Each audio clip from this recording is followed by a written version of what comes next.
창세기 3장 1절에서 13절까지는 인간이 타락하게 된 계기를 설명하고 있습니다. 처음에 등장하는 존재는 뱀입니다. 뱀이 여자에게 다가오지요. 그리고 이렇게 말합니다. 하나님이 과연 아무것도 먹지 말라고 했냐? 동산 모든 나무의 열매를 먹지 말라고 했냐? 라는 식으로 말을 합니다. 그런데 이 말은 교묘하게 진실을 비껴나간 말입니다. 분명히 하나님이 열매를 먹지 말라고 말했습니다. 그런데 그것은 동산 중앙에 있는 선과 악을 알게 하는 열매를 먹지 말라고 한 것이지 동산에 있는 모든 열매를 먹지 말라고 한 것은 아니기 때문입니다. 진리를 조금만 왜곡하면 그것은 거짓입니다. 우리의 신앙도 마찬가지인 것 같습니다. 우리의 신앙이 온전한데 거기에 조금의 온전하지 않음이 들어가면 이것은 온전하지 않은 것입니다. 오물은 깨끗한 물에 아주 조금이라도 미량의 더러운 것이 들어가면 오물이 되는 것입니다.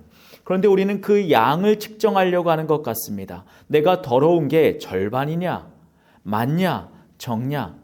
그래서 옆 사람에 비해, 주변에 비해 내가 조금 더러운 것 같으면 나는 깨끗하다고 주장하는 것 같습니다. 그런데 오늘의 본문은 죄는 약간의 왜곡이 출발한 것에서 비롯된다고 말하고 있습니다.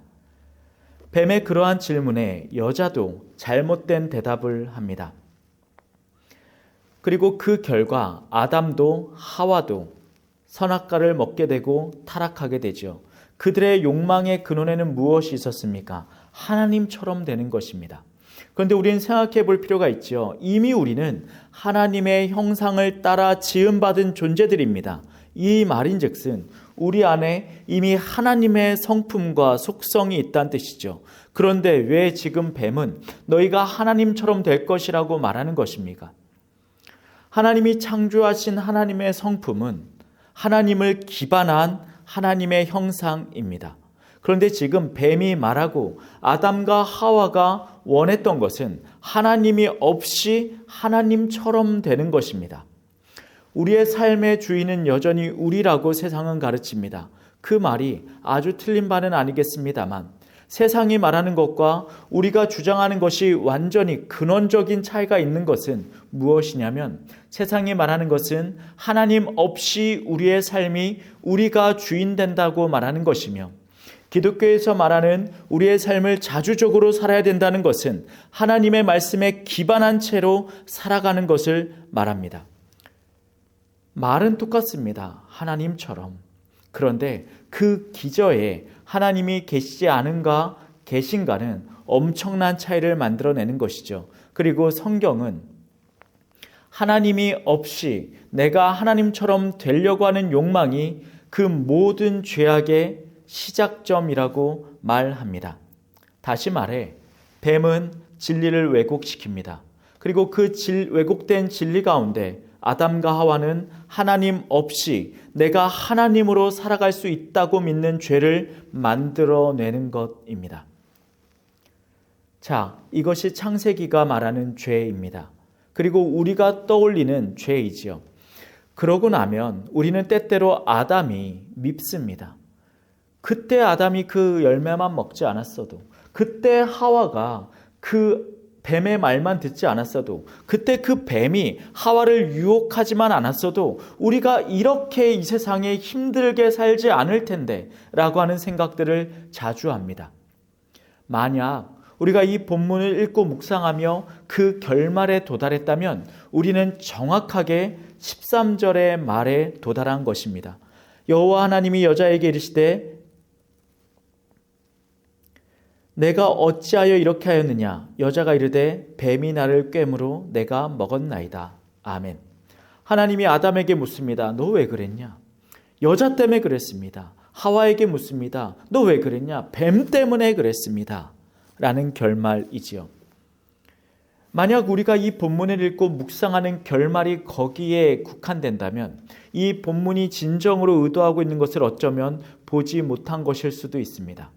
이 본문에서 그 모든 죄악의 연속, 서로가 서로를 죄악의 구렁텅이로 끌고 내려가는 과정 가운데 우리가 주목해서 봐야 될 한 존재가 있습니다. 그게 바로 하나님입니다.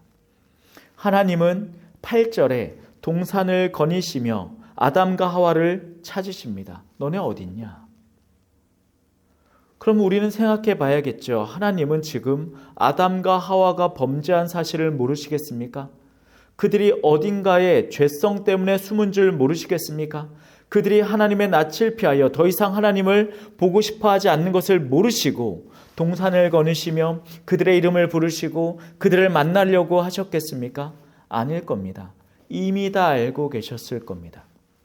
어쩌면 하나님은 아담과 하와에게 자유를 주시는 그 시점에 자유의지를 가지고 하나님을 배신하고 뱀의 말을 따르며 하나님처럼 되고자 죄가 생겨날 것을 이미 아셨을 것입니다. 그럼에도 불구하고 지금 하나님은 동산에 숨어있는 아담과 하와에게 찾아오십니다.